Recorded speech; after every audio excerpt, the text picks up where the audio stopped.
दोस्तों नमस्कार, ये है मार्गदर्शन फॉर सिविल सर्विसेज। मैं अनुराग चौधरी।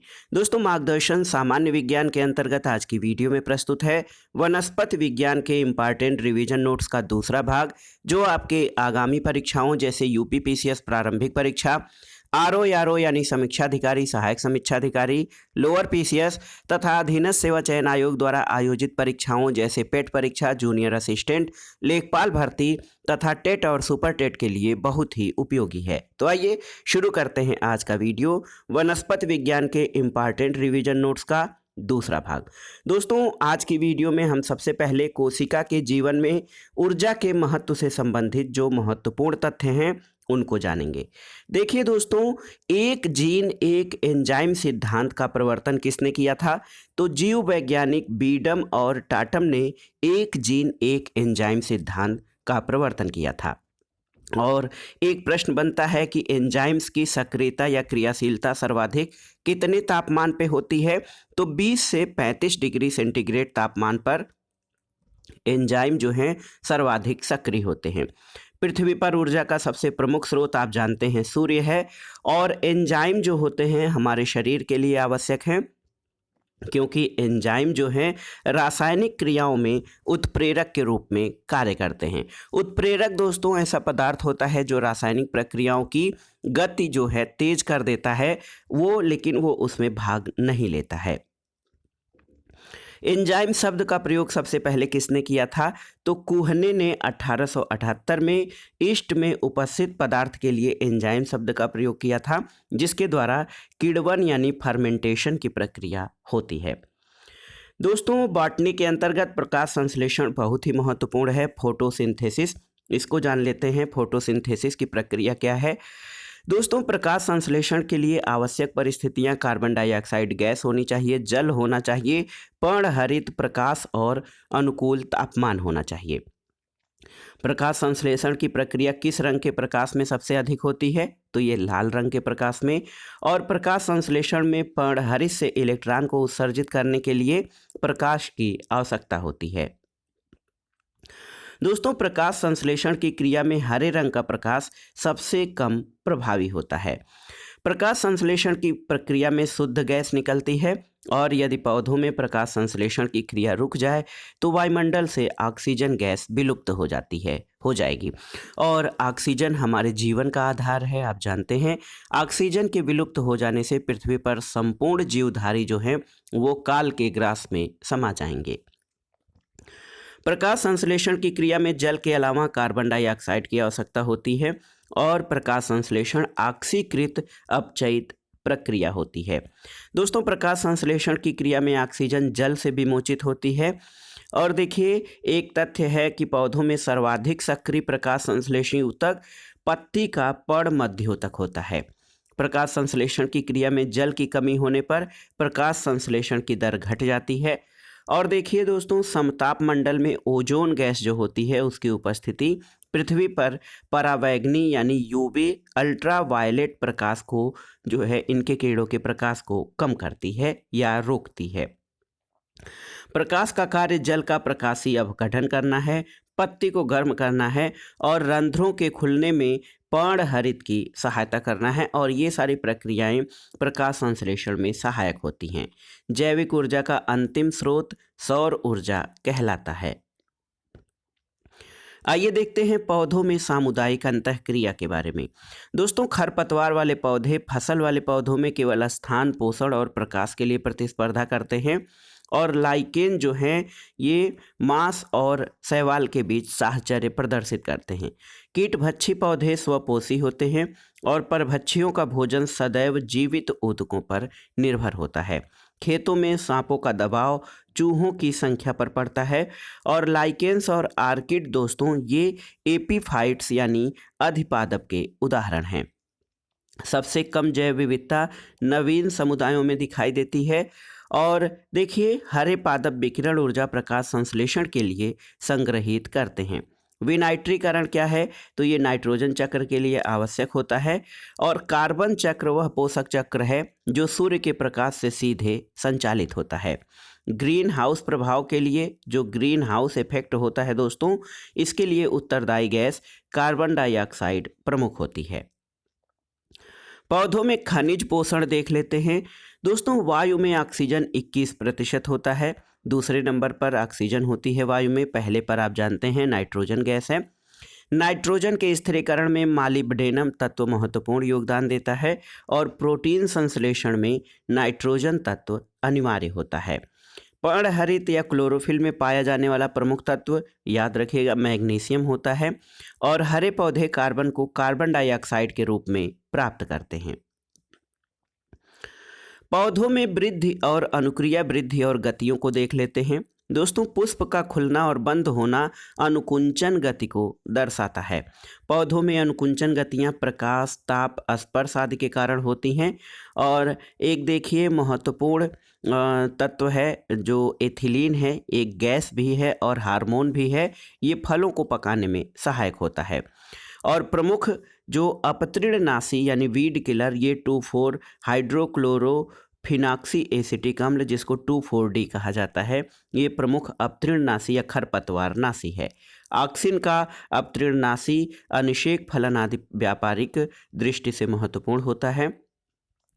दोस्तों पौधों के सजीव भागों में होने वाली गतियों को जो है बायोमोशन यानी जैव गति कहते हैं। छुई मुई की पत्तियां छूने पर पर्णाधार पर स्फीति दबाव के परिवर्तन के कारण मुरझा जाती हैं। पौधों में जल अधिग्रहण किस प्रकार होता है दोस्तों? पौधों के लिए कोशिकीय जल उपयोगी है और अधिक जल का उपयोग निष्क्रिय अवशोषण विधि द्वारा होता है। सर्वाधिक जल अवशोषण के लिए उपयुक्त तापक्रम 20 डिग्री सेंटीग्रेड से 35 डिग्री सेंटीग्रेड के बीच होता है। दोस्तों चूसण दाब के कारण मृदा विलयन से जल मूल रोम में आता है और मृदा विलयन से जल मूल रोम में आने पर मूल रोम का परासरण दाब कम और स्फीति दाब कम हो जाता है। शैवालों में जल का अवशोषण सभी कोशिकाओं द्वारा होता है और ब्रायोफाइटा में जल का अवशोषण सभी कोशिकाओं के द्वारा होता है। तो ये दोनों तथ्य याद रख लीजिएगा। शैवाल और ब्रायोफाइटा में जल का अवशोषण उनकी सभी कोशिकाओं के द्वारा होता है और पौधों में जल का अवशोषण ये एक जैविक क्रिया है। आवृतबीजी पौधे क्या होते हैं, इनकी विशेषताएं क्या हैं, इसको आइए जान लेते हैं। दोस्तों परागनली का कार्य नर युग्मक वाहक का कार्य होता है और पुष्पी पादपों में नर युग्म परागकण में पाए जाते हैं। द्विनिषेचन या डबल फर्टिलाइजेशन का सर्वप्रथम वर्णन नवाशिन ने किया था।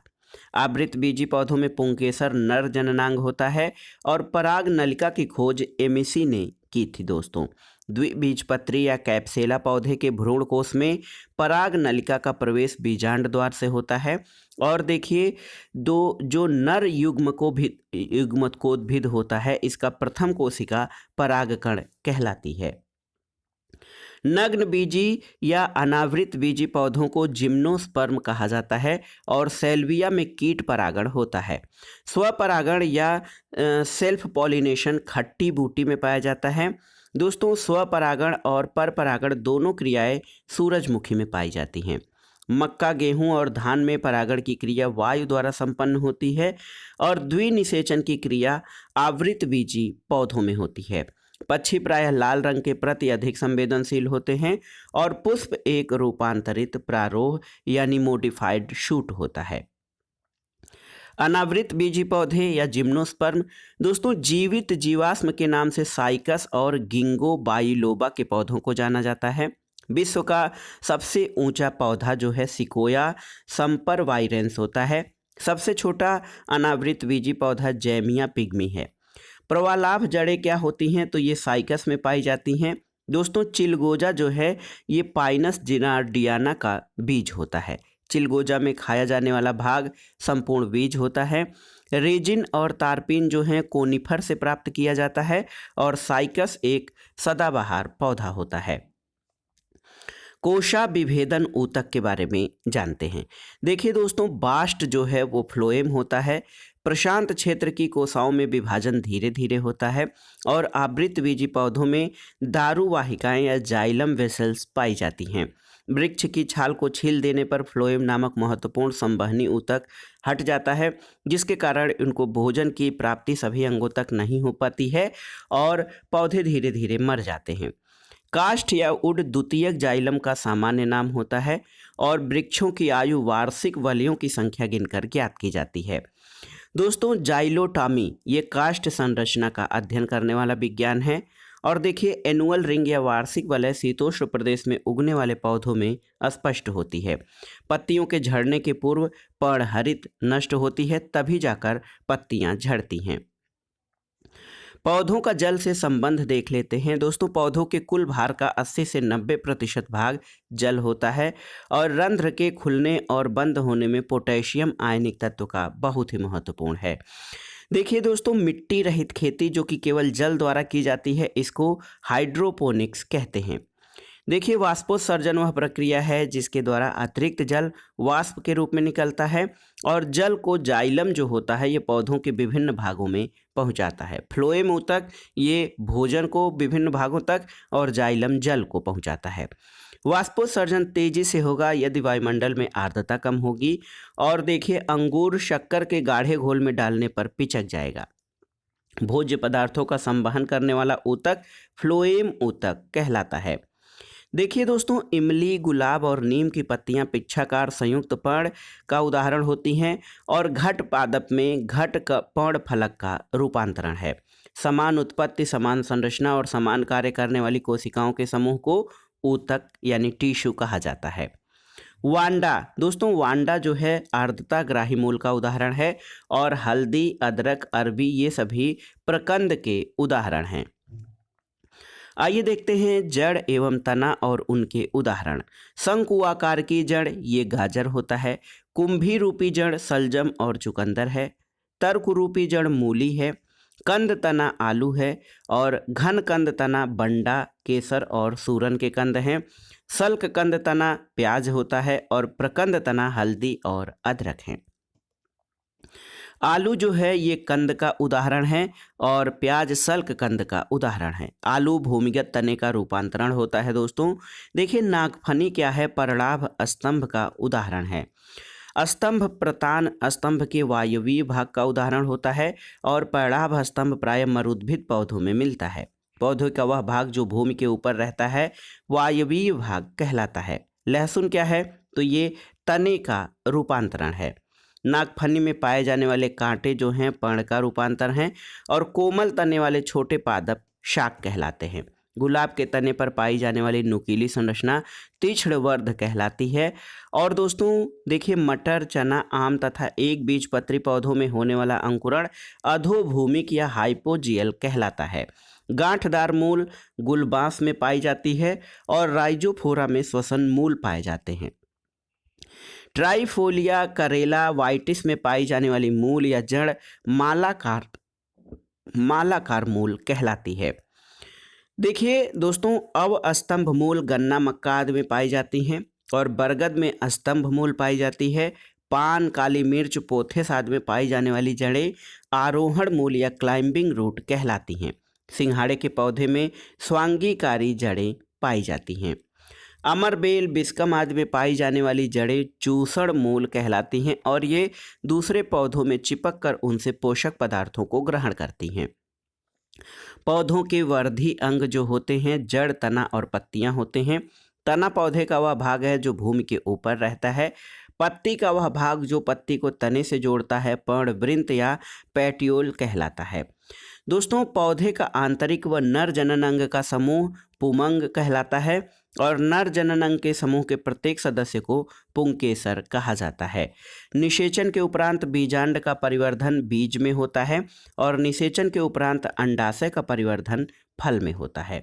पौधे का वह अंग जिसके द्वारा खाद्य पदार्थों का निर्माण होता है वो पत्ती है। आइए पौधों में पोषक अधिग्रहण विधि देखते हैं। दोस्तों, रसायन संश्लेषी जीवाणु अपना भोज्य पदार्थ प्रकाश की अनुपस्थिति में भी बना लेते हैं। रसायन संश्लेषणी नाइट्रोसोकस और नाइट्रोसोमोनास जीवाणु हैं। रिफ्लेशिया का पुष्प विश्व का सबसे बड़ा पुष्प होता है। इसका भार और व्यास 10 किलोमीटर और 1 मीटर के बराबर है। वे पौधे जो जीवों के मृत और सड़ते हुए शरीर से अपना भोजन प्राप्त करते हैं उनको मृतोपजीवी कहा जाता है। सहजीवी पौधे का प्रमुख उदाहरण लाइकेन है। दोस्तों, लाइकेन जो होता है ये शैवाल और कवक के बीच में होता है। पूर्ण मूल परजीवी पौधा ओरोबैंकी होता है और नाइट्रोजन की कमी वाले स्थानों में कीटभक्षी पौधे पाए जाते हैं जो उन कीटों से अपने नाइट्रोजन की आपूर्ति करते हैं। अमरबेल में परजीवी मूल पाई जाती है और पर्णहरित का पूर्ण अभाव कसकुटा में होता है। लाइकेन पौधे में भूमि से जल, खनिज, लवण आदि का अवशोषण का कार्य कवक करता है। पूर्ण मूल परजीवी पौधे कौन से हैं? ये रिफ्लेसिया, इंगुंदी और गंठवा हैं। और नेपेंथीस में घड़े के आकार की रचना में पर्णफलक रूपांतरित होता है। और सर्सिनिया और नेपेंथीस कलश पादप या पिचर प्लांट के उदाहरण हैं।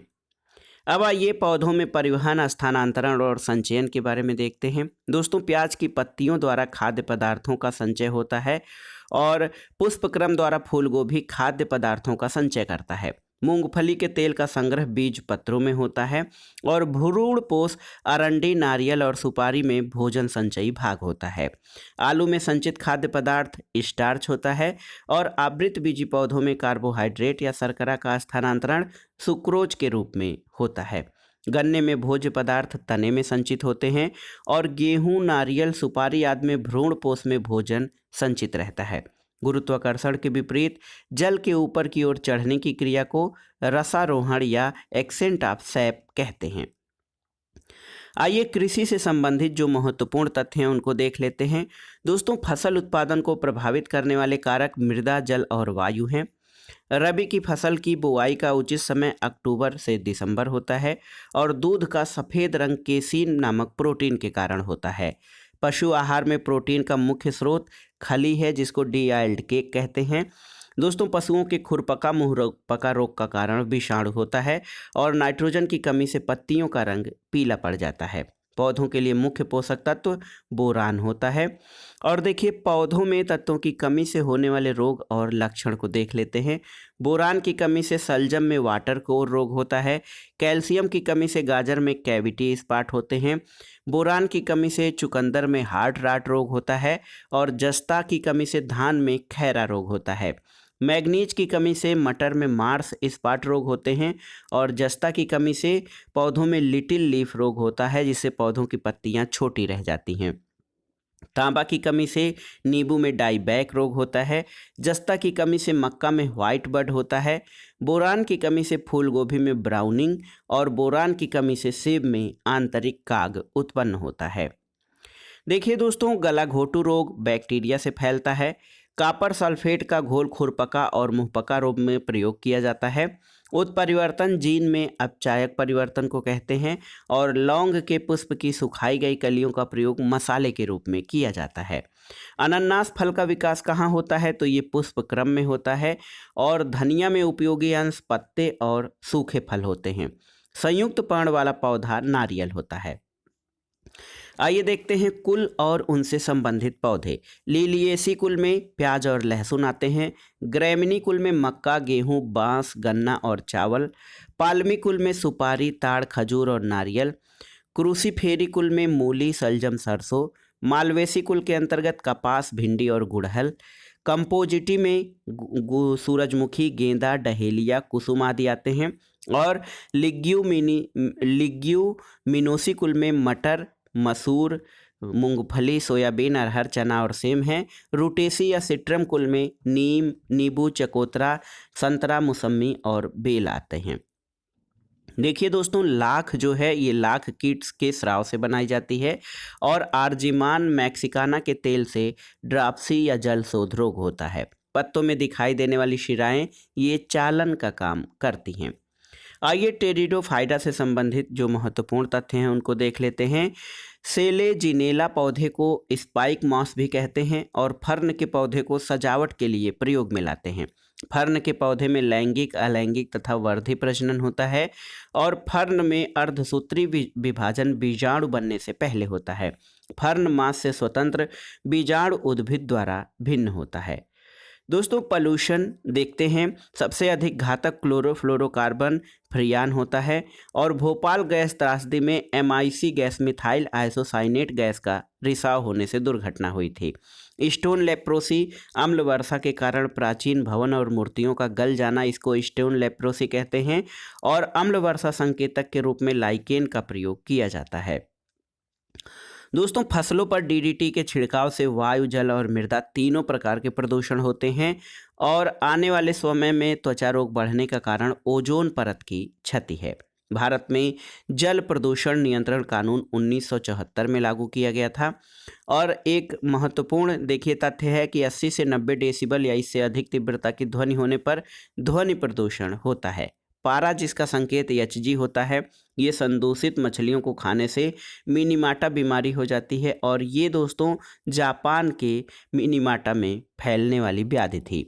डीडीटी अजैव निम्नीकरण प्रदूषक होता है और ओजोन छिद्र सबसे पहले अंटार्कटिका पर परिलक्षित हुआ था। नदियों में जल प्रदूषण की माप ऑक्सीजन की घुली हुई मात्रा से की जाती है, जिसको बायोलॉजिकल ऑक्सीजन डिमांड कहते हैं। विश्व पर्यावरण दिवस प्रतिवर्ष 5 जून को मनाया जाता है। ओजोन द्वितीयक प्रदूषण का उदाहरण है। दोस्तों सूक्ष्म जल वाहित मल के पुनः चक्रण द्वारा शुद्धिकरण के लिए क्रियाशील होते हैं। और देखिए धुंध और कोहरा का निर्माण धुएं और कोहरे से होता है। जंगल की आग से प्राकृतिक प्रदूषण होता है। दोस्तों ऊर्जा का एक अच्छा स्रोत सौर ऊर्जा है, जिससे किसी भी प्रकार का प्रदूषण नहीं फैलता है। लेड, इससे वायु प्रदूषण फैलता है। आइए देखते हैं प्रमुख पर्यावरणीय प्रदूषकों के बारे में। कार्बनिक पदार्थों में बेंजीन और ईथर प्रमुख प्रदूषक हैं। अकार्बनिक पदार्थों में फ्लोराइड और सिलिकॉन हैं। कणिकामय पदार्थों में धूल, धुआं है और गैस प्रदूषकों में sulphur dioxide, carbon monoxide, hydrogen sulphide, nitrogen के ऑक्साइड, ये सभी गैस प्रदूषकों के अंतर्गत आते हैं। घरेलू अपमार्जक में साबुन, सोडा, सर्फ और कार्बनिक पदार्थ, ये सभी प्रदूषक के अंतर्गत हैं। प्रकाश रासायनिक ऑक्सीकरण में ओजोन, एल्डिहाइड, एथिलीन, ये प्रकाश रासायनिक ऑक्सीकरण हैं। दोस्तों धातुओं के अंतर्गत जो प्रमुख प्रदूषक हैं उसमें पारा, सीसा, लोहा, कैडमियम और आर्सेनिक हैं। अम्ल की बूंदों में नाइट्रिक अम्ल और सल्फ्यूरिक अम्ल प्रमुख प्रदूषक हैं। रेडियोधर्मी पदार्थों में कोबाल्ट, सीजियम, स्ट्रांसियम और यूरेनियम प्रमुख रेडियोधर्मी प्रदूषक के अंतर्गत आते हैं। इसके अलावा एक अन्य कृषि रसायन में कीटनाशी, शाकनाशी, ये सभी जो दोस्तों कृषि रसायन हैं ये भी प्रदूषक का कार्य करते हैं।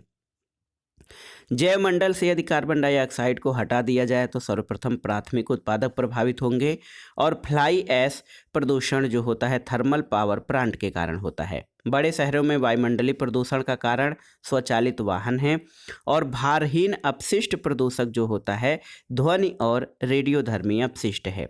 धुएं से आंखों में जलन पैदा करने वाला पदार्थ नाइट्रिक ऑक्साइड होता है और मानव में विषाक्तता उत्पन्न करने वाली धातु सीसा यानी लेड है।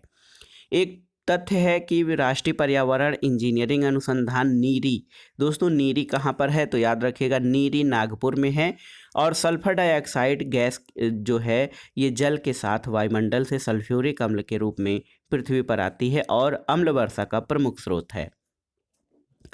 आइए वाष्पोत्सर्जन के बारे में देखते हैं। दोस्तों पारिस्थितिकी तंत्र में ऊर्जा का स्रोत सूर्य है।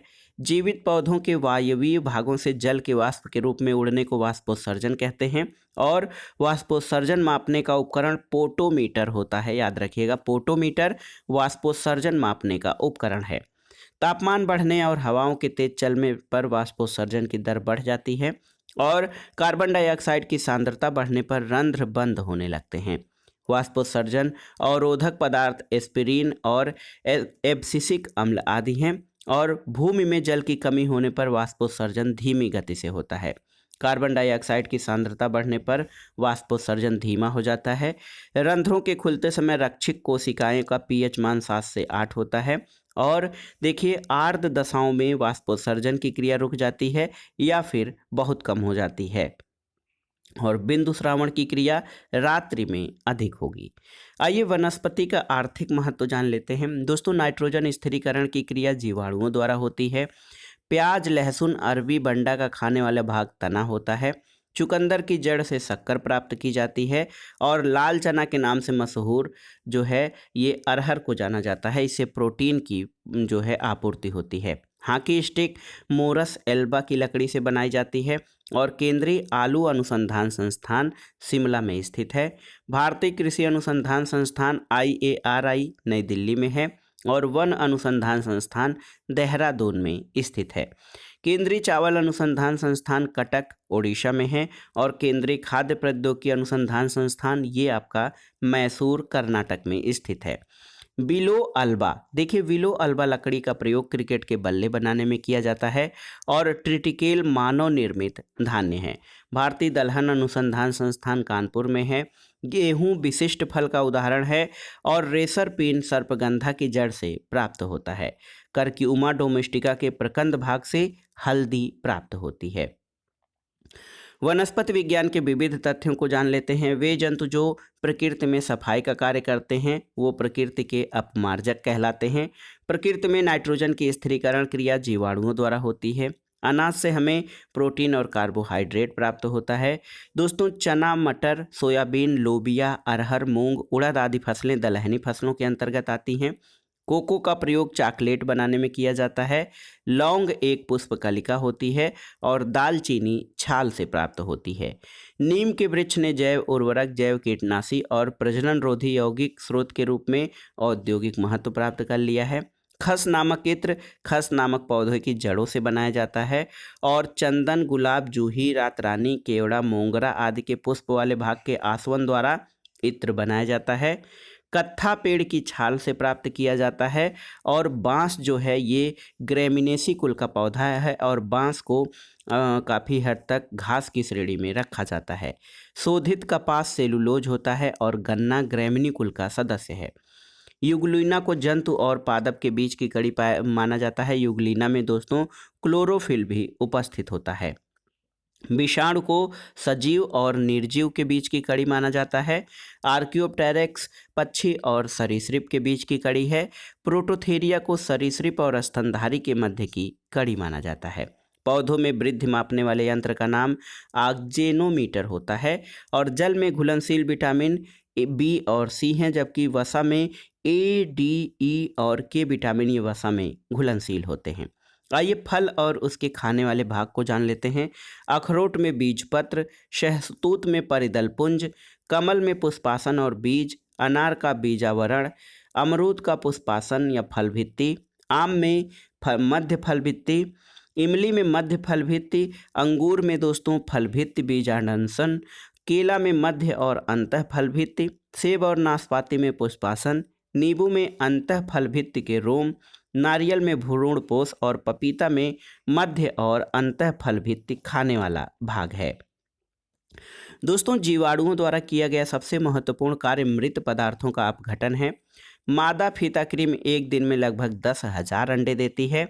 एस्केरिस जो होता है ये फीताक्रीम का उदाहरण है। इसका पोषक प्राणी मनुष्य है। भंडारण के लिए खाद्यान्न में जल की मात्रा 14% होनी चाहिए और सभी प्रोटीन में कार्बन, हाइड्रोजन, नाइट्रोजन और ऑक्सीजन विद्यमान होते हैं। दोस्तों एनपीके मिश्रित उर्वरक है जो कि नाइट्रोजन, फास्फोरस और पोटेशियम को कहा जाता है।